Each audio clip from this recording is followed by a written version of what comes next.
Good morning students, Oxford Public School welcomes you. Myself Sandeep Nehra, your history teacher. We are studying about chapter 13 Mahatma Gandhi. Today our topic is Quit India, यानी कि भारत छोड़ो आंदोलन। महात्मा गांधी इससे पहले क्या है, दो बड़े मूवमेंट चला चुके थे। एक नॉन कोऑपरेशन मूवमेंट के बारे में आप पढ़ चुके हो, एक क्या है सिविल डिसोबीडियंस मूवमेंट के बारे में आप पढ़ चुके हो। तो इन दोनों मूवमेंट के बाद क्या है, महात्मा गांधी ने तीसरा बड़ा सबसे अपने मतलब ये कहें कि उन्होंने क्या है इंडिपेंडेंस के लिए तीन ही बड़े मूवमेंट चलाए थे, उनमें से दो आपको करवा चुके हैं। नेक्स्ट जो थर्ड है क्विट इंडिया मूवमेंट है, जो उन्होंने क्या है अगस्त 1942 के अंदर चलाया था। तो इससे पहले का बैकग्राउंड देखें कि सिविल डिसओबीडियंस मूवमेंट के बंद होने के बाद क्या है, जो इंडिया के अंदर सिचुएशन चल रही थी उसमें स्टेपर्ड क्रिप्स को क्या है एक मिशन भेजा गया था इंडिया, जिसके हेड थे स्टेपर्ड क्रिप्स। तो इसको क्रिप्स मिशन के नाम से जाना जाता है। जब ये क्रिप्स मिशन इंडिया के अंदर आया तो इसने कांग्रेस के साथ क्या है मीटिंग्स वगैरह की, लेकिन किसी भी नतीजे पर नहीं पहुंच सके, यानी कोई भी उनका कंक्लूजन नहीं निकल सका। क्यों नहीं निकल सका? क्योंकि कांग्रेस चाहती थी कि जो कैबिनेट बनाई जा रही है, जो प्रतिनिधिमंडल बनाया जा रहा है, उसमें कम से कम एक मेंबर, जिसको उन्होंने क्या है डिफेंस डिपार्टमेंट से जोड़ने की कोशिश की कि डिफेंस डिपार्टमेंट है उसके अंदर एक जो इलेक्टेड मेंबर होगा वो कम से कम एक कांग्रेस का होना चाहिए। लेकिन इसके लिए क्या है क्रिप्स मिशन ने मना कर दिया था कि इस तरह से ऐसा नहीं हो सकता, इसमें सिर्फ ब्रिटिशियर होंगे। तो इसलिए दोनों के बीच के अंदर कोई मतलब ये नहीं कह सकते कि किसी नतीजे पर वो पहुंचे, और क्रिप्स मिशन क्या हो गया, फेल हो गया। तो इसी के बाद 1942 के अंदर क्रिप्स मिशन आया था। महात्मा गांधी ने एक बड़े लेवल के ऊपर मूवमेंट चलाया जिसको क्विट इंडिया मूवमेंट के नाम से जोड़ते हैं, यानी कि भारत छोड़ो आंदोलन बोलते हैं। ये मूवमेंट काफी फेमस हो गया, शीघ्र ही मतलब थोड़ा से दिन बाद ही स्टार्ट होते कि कुछ ही दिनों बाद महात्मा गांधी को क्या है गिरफ्तार कर लिया गया, उन्हें प्रिजन में भेज दिया गया, जेल में भेज दिया गया। लेकिन इस मूवमेंट में सबसे बड़ी बात यह थी कि इसमें युवा बहुत बड़ी मात्रा में जुड़ चुके थे। ज्यादातर युवा क्या थे इसमें इन्वॉल्व थे, और जेपी नारायण इसमें सबसे बड़ा योगदान था। जेपी नारायण आपको पॉलिटिकल साइंस में टॉपिक एक बताया भी है कि 1977 के अंदर भी जो मूवमेंट चला था पूरे इंडिया के अंदर, जिसने पहली बार एंटी कांग्रेस गवर्नमेंट बनी थी, उसके अंदर भी क्या है जेपी नारायण का सबसे बड़ा योगदान था। तो ये वही जेपी नारायण थे जिन्होंने क्या है 1942 के अंदर क्विट इंडिया मूवमेंट में भी अहम रोल किया था। ये क्या थे, महात्मा गांधी के शिष्य थे, और इन्होंने क्या इस मूवमेंट को मतलब आगे बढ़ाने वाले ही क्या थे, जेपी नारायण थे। तो इनका मेन रोल था।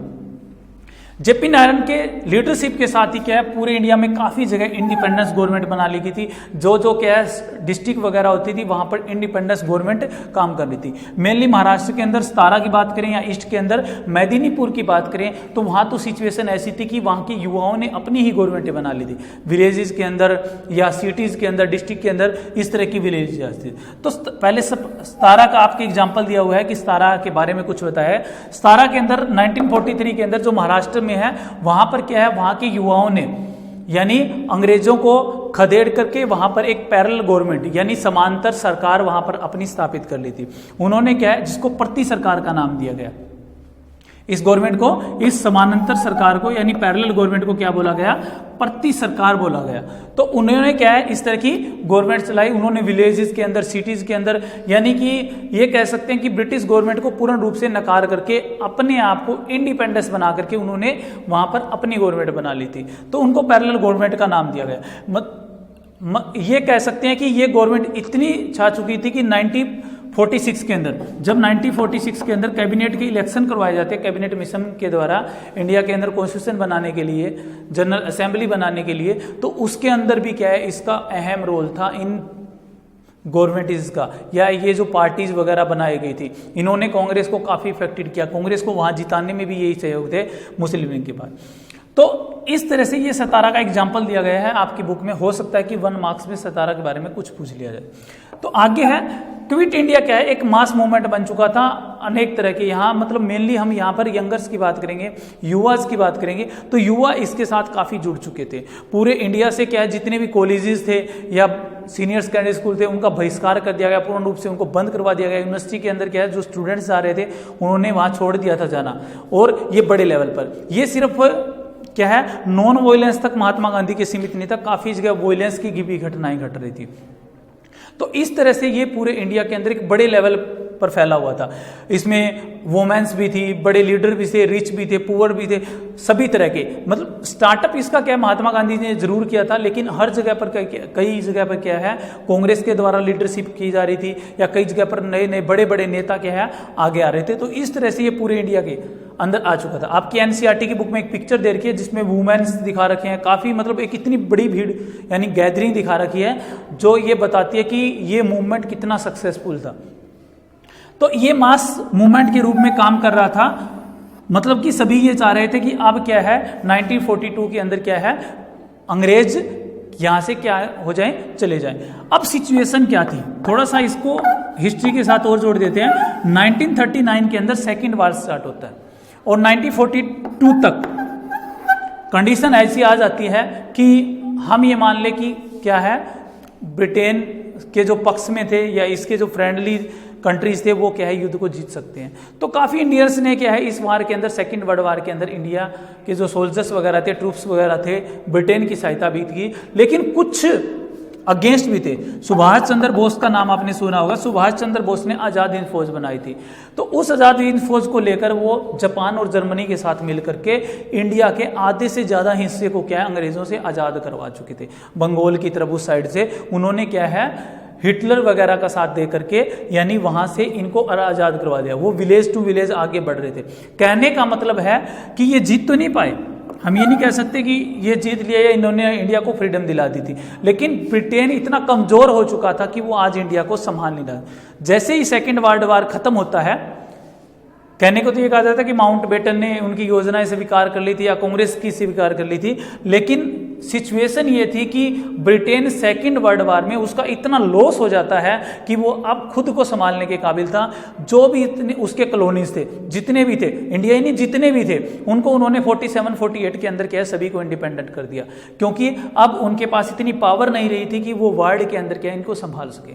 दूसरा यूएनओ बन जाता है 1945 के अंदर। उसके अंदर पॉलिसी में भी लिखा जाता है कि कॉलोनिज्म को और इंपेरियलिज्म को यानी कि साम्राज्यवाद को और उपनिवेशवाद को बढ़ावा नहीं दिया जाएगा।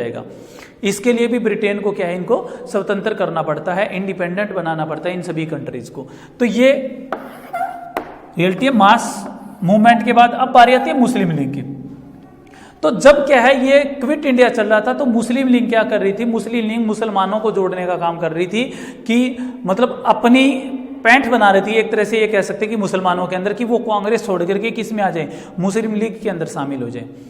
तो इसलिए उन्होंने कोलकाता के आसपास, क्योंकि ज्यादातर मुस्लिम दो ही इलाकों में थे, या तो पंजाब के पास थे यानी हमारा जो पंजाब आधा पंजाब जो पाकिस्तान में जा चुका, इस एरियाज के अंदर ज्यादा थे, दिल्ली के आसपास, या फिर क्या बंगाल के आसपास ज्यादा थे, असम बंगाल के आसपास। तो इसलिए इन दोनों एरियाज के अंदर क्या है मुस्लिम लीग क्या कर रही थी, अपनी पैंठ जमाने की कोशिश कर रही थी कि हम ये कर सकते हैं। तो इसके बाद 1944 के अंदर महात्मा गांधी को छोड़ दिया गया। जैसे ही क्या है ये क्लियर हो जाता है कि ब्रिटेन क्या है युद्ध को तकरीबन जीत चुकी है, तो महात्मा गांधी को क्या है जेल से छोड़ दिया जाता है और कांग्रेस और मुस्लिम लीग के बीच में काफी मीटिंग होती है, लेकिन उनका कहीं भी समझौता नहीं हो पाता। उसी समय 1945 के अंदर वर्ल्ड वार खत्म हो जाता है, सेकंड वर्ल्ड वार खत्म हो जाता है। ब्रिटेन के अंदर इलेक्शन होते हैं और ब्रिटेन में लिबरल जो पार्टी है उसकी गवर्नमेंट बनती है, जिसको लेबर गवर्नमेंट बोलते हैं, यानी वहां भी दो पार्टी है। तो लिबरल जो पार्टी है वो किसके पक्ष में थी, वो इंडिया को आजादी दिलाने के पक्ष में थी, क्योंकि उसकी जो व्यूज है वो दूसरी पार्टी से काफी अलग थे। तो ये इंडिया को क्या है पहले स्टार्टिंग से ही, क्योंकि इसके मैनिफेस्टो में ये था कि वो क्या है अपनी कॉलोनीज को धीरे धीरे क्या कर देगी, स्वतंत्र कर दी। तो ब्रिटेन में जैसे ही लिबरल गवर्नमेंट बनती है तो उस गवर्नमेंट का एजेंडा ये था कि वो क्या कर दे, उसको इंडिया को इंडिपेंडेंट दे ले। तो इसके लिए 1946 में पहले जनरल इलेक्शन होते हैं। इन जनरल इलेक्शन में कांग्रेस को क्लियर मेजोरिटी मिलती है, लेकिन तब तक पूरे इंडिया को ये नहीं कह सकते कि यहाँ की यूनिवर्सल फ्रेंचाइज थी, अडल्ट फ्रेंचाइज थी। उस समय तक कुछ ही लोगों को वोट राइट ऑफ वोट था। तो कांग्रेस को काफी सीटें मिलती है। मुस्लिम लीग सिर्फ वहां तक सीमित थी जहां तक रिजर्वेशन थी मुस्लिम्स के लिए, यानी रिजर्व सीटें थी जो मुस्लिम के लिए, वहां पर तकरीबन क्या मुस्लिम लीग जीतती है। तो इसलिए मुस्लिम लीग कांग्रेस के अगेंस्ट हो जाती है। वो कभी भी नहीं चाहती कि वो इंडिया के साथ इस तरह की पॉलिसी में साथ चले। तो इसलिए वो एक डे अपनाती है जिसको डायरेक्ट एक्शन डे कहते हैं, जिसको डायरेक्ट एक्शन डे के नाम से जानते हैं। ये डे क्या है हिंदी में जिसको प्रत्यक्ष कार्यवाही दिवस देते हैं। ये क्या है मुस्लिम लीग का मानना था कि इसके द्वारा वो मुसलमानों को इकट्ठा कर लेगी और वो अलग से अपनी पाकिस्तान की डिमांड जो 1942 से ज़्यादा आ चुकी थी उसके लिए वो करना चाहती। तो 16 अगस्त 1946 को कलकत्ता के अंदर क्या है, इसका आह्वान किया जाता है किसके द्वारा, मोहम्मद अली जिन्ना के द्वारा, जो मुस्लिम लीग के उस समय हेड थे। तो उनके द्वारा आह्वान किया जाता है कि हम 16 अगस्त 1946 को क्या है, कोलकाता में क्या है, डायरेक्ट एक्शन डे यानी कि प्रत्यक्ष कार्यवाही दिवस अपनाएंगे। इसके बारे में 1 या 2 मार्क्स में काफी बार पूछा जाता है, पॉलिटिकल साइंस में भी है ये, हिस्ट्री में भी आपके। तो डायरेक्ट एक्शन डे अपनाया जाता है, लेकिन इसके साथ ही वॉयलेंस का जन्म हो जाता है। कोलकाता मेनली बंगाल के अंदर क्या है, ये कोलकाता से स्टार्ट होता है, फिर बंगाल, पंजाब, दिल्ली, बिहार, यहाँ पर क्या है, कई जगह पर क्या है, मुस्लिम्स हिंदुओं को मार देते हैं और कई जगह हिंदू क्या है, मुस्लिम्स को मार देते हैं। यानी एक तरह की जो डिवीजन की पॉलिसी थी ब्रिटेन की वो कामयाब हो जाती है और हिंदू मुस्लिम अलग अलग हो जाते हैं। तो इससे क्या है, इंडिया की सिचुएशन और खराब हो जाती है। वैसे तो क्या क्विट इंडिया चल रहा था, क्विट इंडिया 1943 के बाद कोई ज़्यादा वो नहीं होता, महात्मा गांधी को छोड़ दिया जाता है और इसमें जगह जगह नारे लगाए जाते हैं, भारत छोड़ो आंदोलन, भारत छोड़ो आंदोलन। साथ में वो क्या है, फिरंगी का वर्ड का भी यूज है, अंग्रेजों वर्ड का भी यूज करते हैं कि अंग्रेजों भारत छोड़ो। वैसे इस मूवमेंट का नाम क्विट इंडिया रखा गया था, लेकिन जो स्लोगन बनाए जाते हैं वो अंग्रेजों भारत छोड़ो के नाम से भी बनाए जाते हैं। तो इसलिए क्या है, इस डायरेक्शन डे के बाद पूरे इंडिया के अंदर क्या हो जाता है, मुस्लिम लीग और कांग्रेस एक तरह से बिल्कुल अलग, दो अलग अलग दिशाओं में बढ़ जाती है और पूरा इंडिया भी 2 रिलीजियस के अंदर डिवाइड हो जाता है। तो 1946 के अंदर कैबिनेट मिशन इंडिया के अंदर भेजा जाता है। उस समय इंडिया के जो वायसराय थे अब वोवेल थे, तो वोवेल कैबिनेट मिशन को क्या है, इंडिया में भेजते हैं। इस कैबिनेट मिशन का काम था कि जो प्रेसिडेंसी बनी हुई थी, जो डिस्ट्रिक्ट बनी हुई थी, वहां पर इलेक्शन करवाना। किसके लिए, कॉन्स्टिट्यूशन असेंबली के लिए, कि इंडिया के अंदर एक कॉन्स्टिट्यूशन असेंबली बनाई जाए जिसमें जनता द्वारा इलेक्टेड मेंबर हो और वो मेंबर इंडिया का क्या बनाएंगे, कॉन्स्टिट्यूशन बनाएंगे, संविधान बनाएंगे।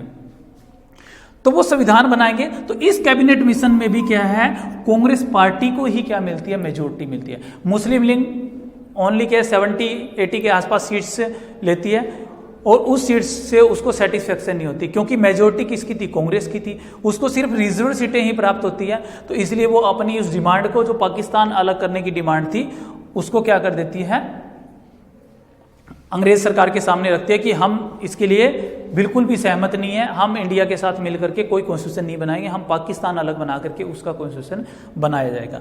तो उसी समय इंडिया के अंदर नए वायसराय आते हैं, जिसको लॉर्ड माउंटबेटन का, जिनका नाम क्या था, लॉर्ड माउंटबेटन। तो माउंटबेटन क्या है, 1947 में 15 अगस्त को क्या है, अपनी एक योजना पेश करते हैं जिसको माउंटबेटन प्लान के नाम से भी जानते हैं, जिसके द्वारा क्या है, इंडिया को क्या दे दी जाती है, फ्रीडम दे दी जाती है। यानी 15 अगस्त 1947 को ये इंप्लीमेंट में आती है। 14 अगस्त को रात्रि 12 बजे पहले क्या है, इंडिया का डिवीजन किया जाता है, यानी पाकिस्तान को बनाया जाता है उस नाइट को और पाकिस्तान को स्वतंत्रता दे। इसलिए पाकिस्तान अपना इंडिपेंडेंस डे जो वो है 14 अगस्त को मनाता है और सेलिब्रेट करता है, और इंडिया क्या है 15 अगस्त को सेलिब्रेट करता है, क्योंकि इंडिया 12 के बाद क्या है, उसको इंडिपेंडेंस मिलती है, पहले पाकिस्तान को दी जाती है। तो ये लॉर्ड माउंटबेटन थे।